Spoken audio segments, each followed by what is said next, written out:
दलितों को कोई कुछ नहीं कर सकता। जीतन राम मांझी करें कि चिराग पासवान ना समझ है, अनुभव की कमी है उनकी। जो कहते हैं वो करते नहीं। बिल्कुल ठीक कह रहे हैं भाई। अनुभव आप देख रहे हैं, आदरणीय मांझी जी मेरे पिता तुल्य हैं। उनकी उम्र और हमारी उम्र में फ़र्क देखिए कितना है। कतई उनके अनुभव से मेरे अनुभव की तुलना नहीं की जा सकती, और इसीलिए समय समय पर हमेशा मैंने उनके मार्गदर्शन की अपेक्षा रखी है। संसद में भी जब हम दोनों लोग साथ बैठते हैं तो उनसे यही मार्गदर्शन मैं लेता हूं कि अगर कहीं मैं गलत जा रहा हूं, मुझसे कोई गलती हुई हो, तो ज़रूर वो मेरा मार्गदर्शन करें। ऐसे में उनकी जितनी बातें हैं, कई बार मीडिया के माध्यम से उन बातों को प्रस्तुत ऐसा किया जाता है जैसे वो कठोर शब्द हैं, पर बड़ों के कठोर शब्द भी आशीर्वाद के समान होते हैं। ऐसे में उनकी सारी बातें मेरे सराखों पर, और अगर कभी विपक्ष के लोग सोच रहे हैं कि इन बयानों को का इस्तेमाल करके गठबंधन के बीच दरार दिखाने का प्रयास किया जाए, तो कतई विपक्ष की ये मंशा कतई पूरी नहीं होगी। आदरणीय मांझी जी मुझसे बड़े हैं, उम्र में, रुतबे में, तजुर्बे में। मैंने कहा मेरे पिता तुल्य हैं। उनकी तमाम बातें मेरी सराखों पर। कोई सोचे कि उनकी कही हुई बातों से मैं रिएक्ट करके हम लोगों के बीच में किसी तरीके की दरार दिखेंगी, ये कतई संभव नहीं है। पूरी एकजुटता के साथ हैं, और उनके अनुभव का लाभ मुझे मिले, ये आशीर्वाद मैं उनका जरूर चाहूँगा।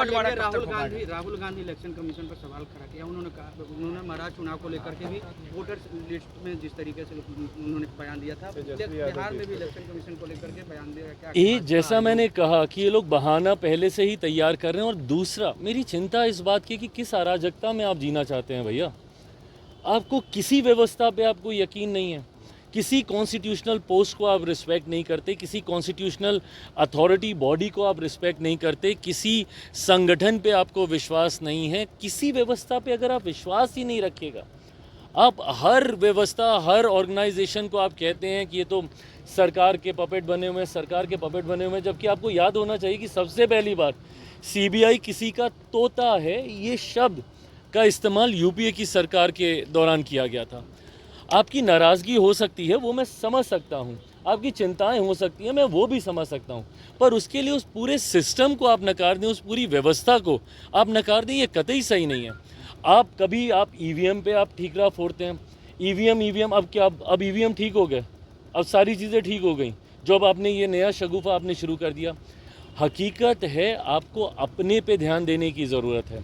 अगर इसी तरीके से ठीकरा फोड़ने का कार्य अगर आप करते रहेंगे तो कभी विपक्ष मजबूती से वापस नहीं लौट पाएगा। इन सिस्टम्स पे, इन बॉडीज़ पे, इन अथॉरिटीज़ पे आपको विश्वास रखना होगा। इंडिया गठबंधन में सीट बंटवारा हो जाएगा भाई, समय रहते हो जाएगा। अभी समय है, चुनाव में अभी समय है, और हमेशा की तरह बहुत एमिकेबली एनडीए ने हमेशा से बहुत सहजता से सीटों का बंटवारा करने का कार्य किया। लोकसभा, विधानसभा, हर चुनाव में इस बार भी उतनी सहजता से। चिराग पासवान चुनाव लड़ेंगे।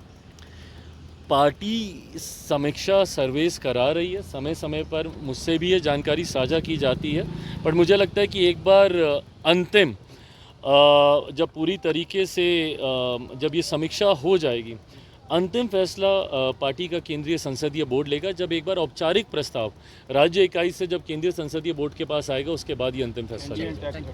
100%।